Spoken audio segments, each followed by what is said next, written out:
What is going on, everybody? Today we're looking at the new LEGO Creator 3-in-1 Haunted Mansion set 31167 with 736 pieces that retails for $89.99. So this is another cool Creator 3-in-1 set that I really wanted when I saw it was released, because I've always had a thing, especially for like the Universal Monsters, but like Haunted Mansion, house sort of things. And so I was really excited for the set. Now I'm not too happy about the price, paying $90 for this set, especially with, piece count and everything. Not really the best, but it does come with a lot of cool, I'd say, characters or, monsters and stuff that go along with this set. And of course, it's a 3-in-1, so we get the different options here that you can switch it out to build. For me, I'm just going to be looking at the Haunted Mansion today because that's all I care about. But you can also get a train set with a little platform as well as a pirate ship. So it's cool you get the different options. But like I said, for me, I'm more worried about the Haunted Mansion. But we get different characters. So we get a Frankenstein, werewolf, vampire, skeleton, and a ghost, all that go with this, which is awesome. And we can spin it around and see what like more of the interior and stuff's going to look like. So the interior of our mansion as well as the train and pirate ship, if you do care about those. But like I said, for me, I'm just more worried about the mansion today. So I was excited for the set when it came out. Like I said, not too happy with the price, but I was willing more to pay for it, just especially to get those characters that this comes with. So let's go ahead and look at the set, starting with those minifigs.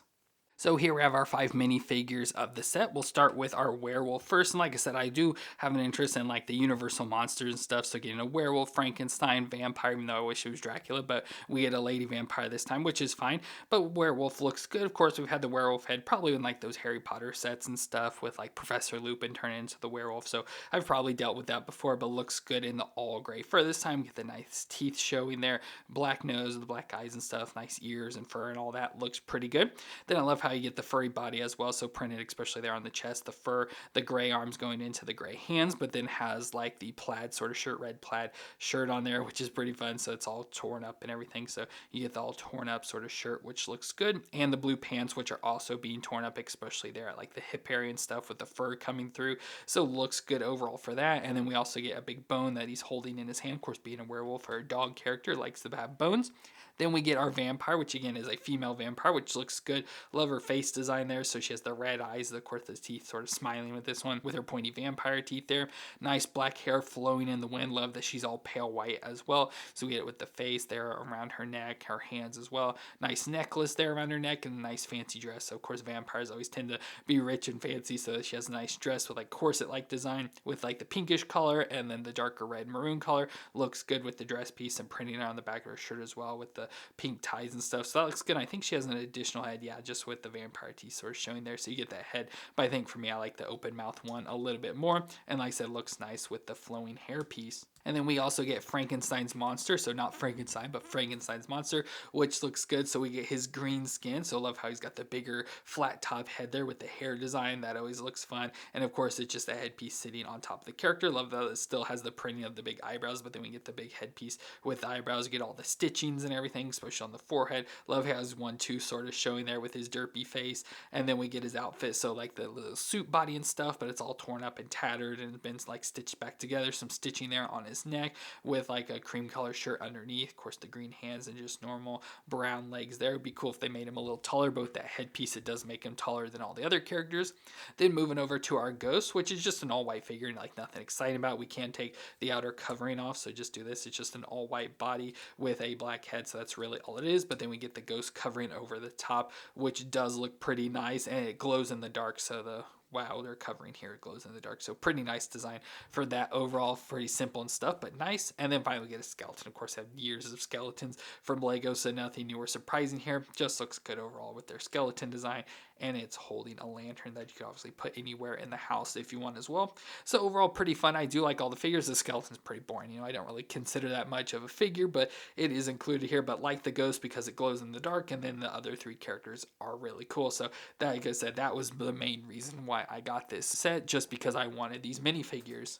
But then moving over to our house, we get a 2-story haunted mansion, which is based off the Second Empire style of mansion, which is what we've seen used with like the Addams Family, the Munsters, that sort of design, which I always love that house design and tends to be typically used as like haunted houses and everything. So it looks good from the exterior. Of course, we'll start in exterior and go interior. So first we get a front gate, so probably like a wrought iron gate, which looks pretty nice. We get 2 pillars to the side that hold up the gate with a nice brown gate design. Love how it's got chain and like a little lock design here. little plant just off to the side just to add a little more detail, but pretty simple design. But of course you can then open up the gate once you get there, so it can open up a little, so that is pretty nice. So just a nice front gate design. The only thing I always hate about things like these is that it's separate. I always want it like connected in somewhere so you don't have some just free floating around, but it still looks good for a front gate design, especially for a haunted mansion. But then we go to the actual house itself, which looks pretty good. Love that they have the green colors here. Of course, the nice black slope droops with the design. We get like the square design, which again is pretty typical and common for this house design, but also get the nice steep slopes there. But again, love the green design. Love that we get the boarded up windows, some plants growing over, some like ivy plants and stuff, a big tree to the one side and a cemetery on the other. Nice front porch and everything. Just an overall really nice house design in general. But we'll start at the bottom and work our way up. So we get a cemetery down here, which is pretty simple, so nothing like really exciting or anything about it. Just pretty simple design. So we get like little tombstones. So we get like a rounded one, a more like typical tombstone design, and then one that's a bit of a point to it and stuff, and it's on a nice little piece here, keeping it at an angle. We get a skeleton leg, so like the skeleton or something's coming out of the ground maybe, and a pumpkin over here to the side. So that's pretty fun, you know, making it more Halloweeny and stuff with the pumpkin thrown in. Then we'll move over to the creepy tree here, which can come off, and you can obviously sit this anywhere you want as well. So we get this scary tree, so it's got teeth and the eyes there, and of course all the branches sticking off and everything, flat on the back since it does sit there up against the house. But like I said, you can sort of sit this anywhere you want, but just a nice fun creepy tree there. And of course the branches moving, you can get those adjusted wherever you want there. And that's really about it. We'll start like looking at the side. So again, it's going to be typical side with boarded up windows. Love how it has like the little awning sort of designs, whatever we call it there, on the exterior above the windows as well. Then we come over here to the front porch, which looks nice with the nice steps going up into the front porch design with a black railing. We get, of course, the front door, nice pillars and everything. Just looks good. And there is some ornamentation, like a little thing up there. Can't really show it to you too well, but above the door there is like a little sort of like awning design as well, but it's hard to see. Get another window that's all boarded up there for the side of the porch, and then over here to an exterior function, which we'll see on the inside. Of course, this does also fold up as well, so you can completely fold it up around here, which does make it look a lot smaller, so you don't really see as much detail, but it just makes it more of a complete house if you want to have it. You know, you can see a house completely all the way around, as opposed to having it more open like this, which of course if you have it closed like the front porch doesn't make sense, because it's nice here, you know, you could just picture that it, but then you have this section over here that doesn't really make sense. So you can have it all the way open. Like I said, to me it makes it look and function a little bit better overall. And then just going up, we get more boarded up windows. Like I said, you get some vines and stuff growing off to the side, so just more of the same there. Just in love how it has like the little tower section over here to the side or whatever it's, I forget what they sort of call that thing, but like I said, it's always like a separate tower to me. And then of course the top of the roofs is always the most iconic part about house designs like this. So we get the nice steep sloped roof over here to the side, and then the like squared out section that's always pretty nice with flat rooftops and stuff, again part of that second empire design. And we get a little bat up top there as well, so a little bat on top of our house, which looks pretty good. So that's really it for the exterior. Like I said, just love the way it looks and designs with like the green color. Love the brown thrown in as well. And of course these are the brick pieces, they're just flipped around, so we're seeing the interior of the brick. So when we see inside, we'll see more of the brick design. Oh, and speaking of brick design, also love the foundation design as well, using the brick pieces with the gray. So love going from the gray to the green and stuff. Just looks really nice, and the black thrown in just makes this look so good. They did a really good job with the overall design of the house. But we'll then switch around to the interior, which there's not much going on, so nothing really exciting or anything going on in here. But for our interior, of course, we get the front door, so you can open and close the front door, obviously, as is typical with Lego houses. Then we get a nice little front landing area, which again, if you have this all closed up, and then, you know, makes like a whole little like floor area and stuff. But as you have it open like this, you just have to sort of pretend this is the floor and play around with it. But nice little entry area. We do get pictures on each side, so we have a picture of the vampire lady, and then the house itself, like a nice creepy picture.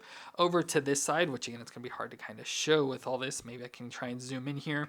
So it's going to be a little dark, but we do have a grandfather clock on this side, and there is the exterior little function there, so you can just get the little thing to swing back and forth, and it has the clock design and stuff. So again, just a little play feature. Doesn't really do much of anything, just has the little piece swing back and forth. But we get that side, and on the other side here, again, it's going to be real dark and hard to see. We just get some open areas, so you can just do whatever in there. But then we get a table here with some hats on it, so we get like a pirate hat and a normal hat. And I know on like the box it showed him being on like the skeleton, so you can take like these and put them on the skeleton if you want to have like an old pirate hat there. So you do that, whatever you want with those. So just get some extra hats here over to the side. So I guess that's kind of fun having that. So like I said, just a little table there, and that's really all there is in the first floor. And like I said, you can see that brick design, which does look pretty good. I like having that in here.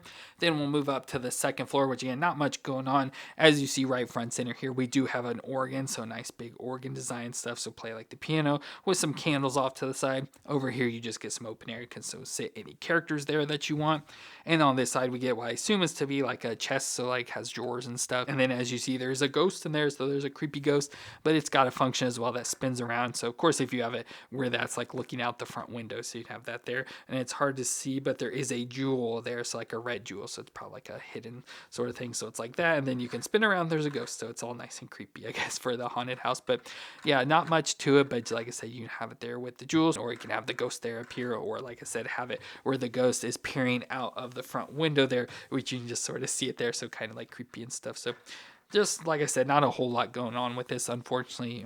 Doesn't really do much at all, but it's just, nice they did include some sort of interior. It'd be nice to have it much more filled out and all that, but that's just what they could include with such a small set like this, which that's, like I said, the most disappointing thing about this is you pay that higher price for what seems like a pretty small set.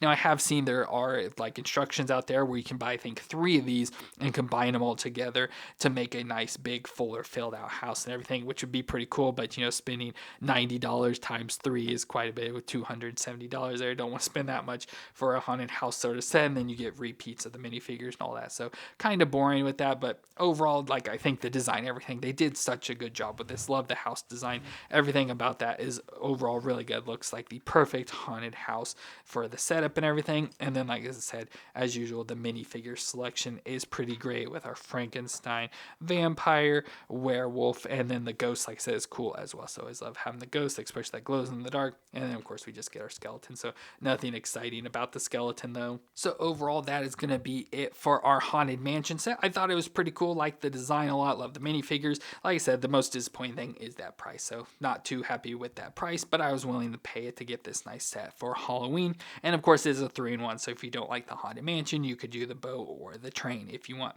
But let me know what you thought of this haunted mansion 3-in-1 set down in the comments, and if you enjoyed my review, let me know with that like, and hit the subscribe button to see more. But I want to thank you all for watching. I hope you all stay awesome out there, and I'll see you in our next review.